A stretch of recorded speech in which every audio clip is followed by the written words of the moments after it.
Canadian architects have a lot to offer. We tend to be too modest in Canada.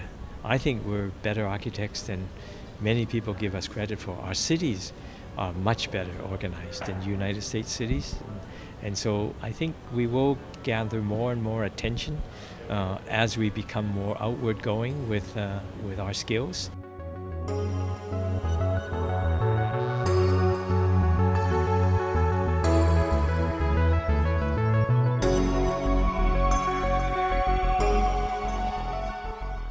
To build the kind of building I can do here, I can't always build them in other places. So there is a wonderful thing about the West Coast philosophy or attitude towards life and our relationship towards nature.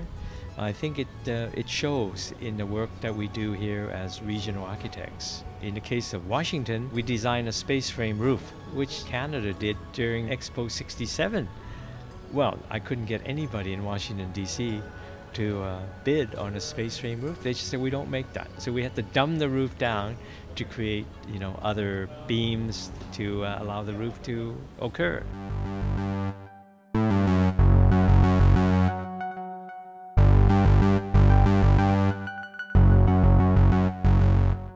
It's practical in the sense that there's no other place to put it, but on the other hand, the feeling was this is such an important piece of real estate.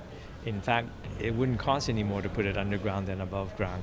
And so if you have the opportunity to use this to create a new square in the city, which we desperately need, and reopen the front door to the old courthouse, and to turn this lovely building into something that's dynamic and alive all the time, and yet you get the extra benefits of the acoustic isolation because it's underneath.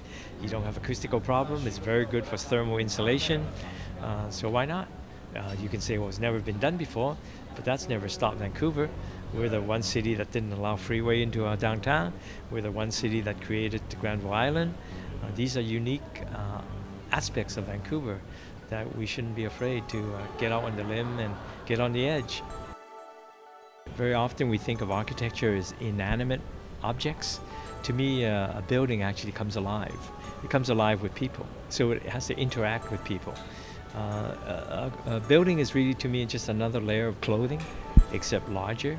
So we wear our clothes, we change our clothes, I think that's where we have to look at buildings. They're actually utilitarian objects, but it is artful, it's beautiful. But on the other hand, they do have to interact with people in society and to be able to age well. To design a building that will automatically age well, it is an art. So a building doesn't just have a lifespan of 20 or 30 years, but will be there 50, 100, 200 years.